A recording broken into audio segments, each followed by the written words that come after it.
Good day and welcome to our class on the Fundamental Theorem of Calculus. In the previous class, we stated the first fundamental theorem of calculus in 3 ways and the second fundamental theorem of calculus in 2 ways. But our concern today is to prove the second fundamental theorem of calculus, and we're proving it using differentiation from first principle. We want to prove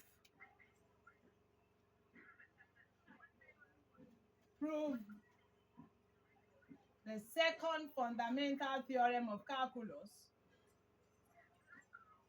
the second fundamental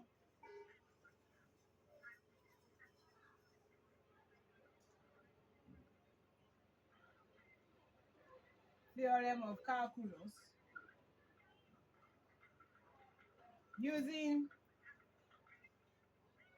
derivative from first principles or differentiation from first principles. Let me put it that way.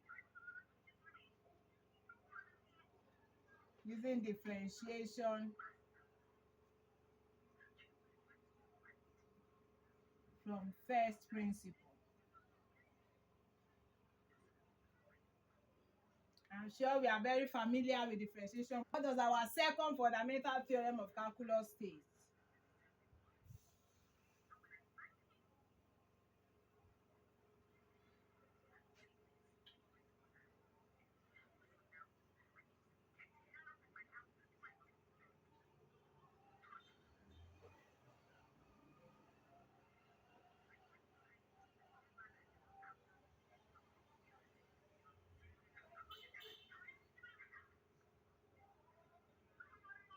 The second fundamental theorem of calculus states that if f of x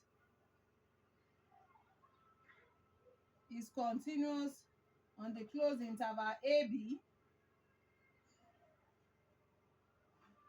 and capital F of x defined as the integral of f of t dt over the interval a to x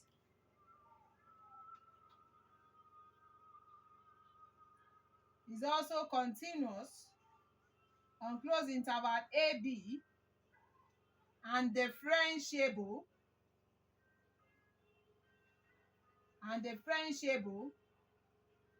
on the open interval AB, then the differential of capital F of x will equal to d dx of the integral of f of t dt over the interval a to x, and that is equal to f of x.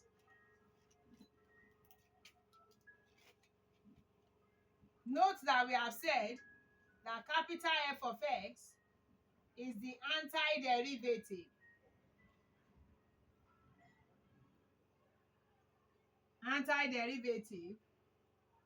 of f of x.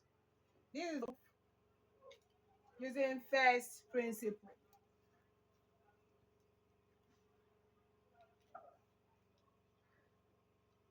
Now the differential of capital F of x using first principle is the limit at h tends to 0 of f of x plus h minus f of x over h. And this is still the limit as h tends to 0 of 1 over h into f of x plus h minus f of x. But recall that we are told that f of x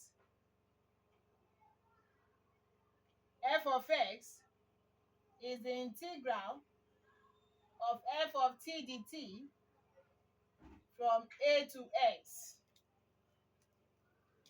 Therefore, our f of x plus h will also be what? The integral of f of t dt from a to x plus h.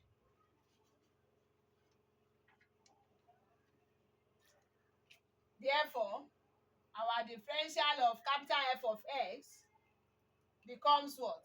The limit as h tends to 0 of 1 over h into the integral of f of t dt from a to x plus h minus the integral of f of t dt from a to x. Now, by the principle, the property of Riemann integral,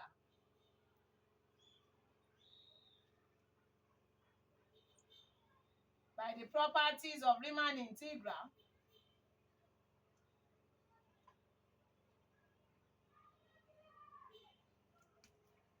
if you need to see the properties of Riemann integral, you can go and look at previous videos and you will see the properties on Riemann integral. I have a video on the properties of Riemann integral. But I want to apply the property here. And what property are we applying? The integral of f of t dt from a to x is the negative integral of the same f of t dt from x to a. So I want to substitute this with this, that with this.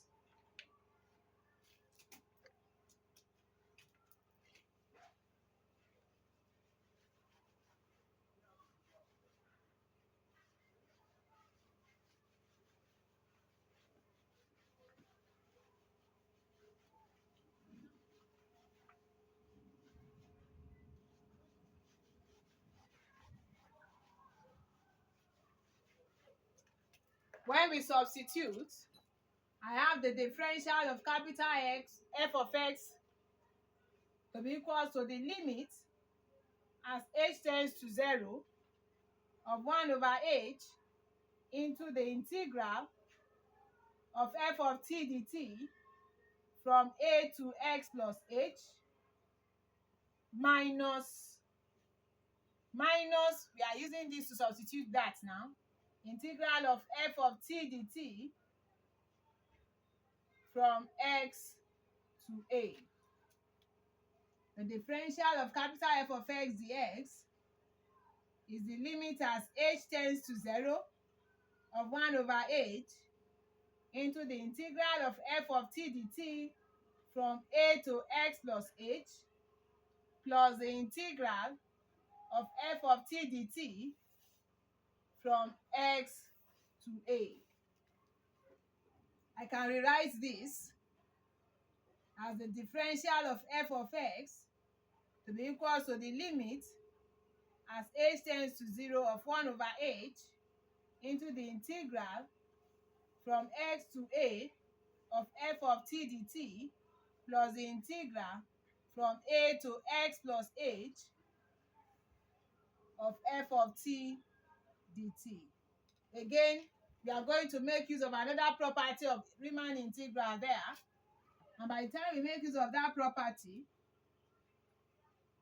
our differential of f of x becomes the limit as h tends to 0 of 1 over h into the integral of f of t dt from x to x plus h. Now, we will apply the mean value theorem. By the mean value theorem, it says that if f of x is continuous, if f of x is continuous on AB, then there exists C in AB such that the integral of f of x dx over the interval AB will be equals to f of c into b minus a. You want to apply that here? You want to apply that here?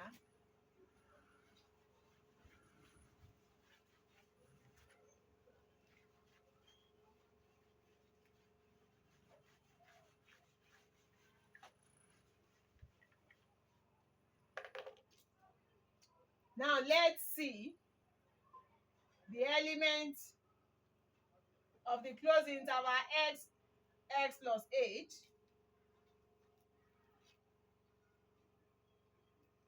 Therefore, the integral of f of t dt over the interval x to x plus h is equal to f of c into h.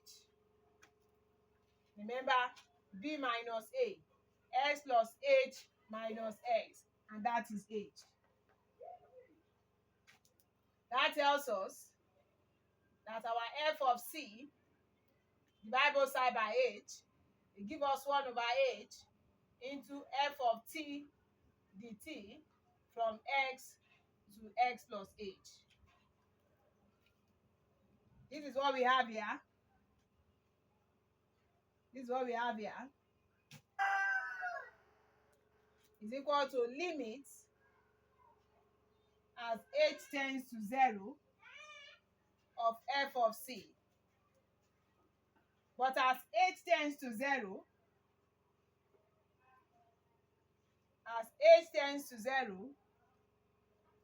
x plus h also tends to x, and c tends to x.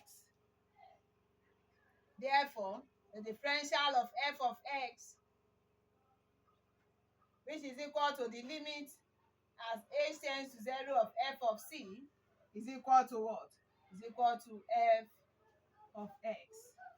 Therefore, the differential of f of x, which is the derivative, the d dx, of the integral of f of t dt from a to x, is equal to f of x. And that is the proof.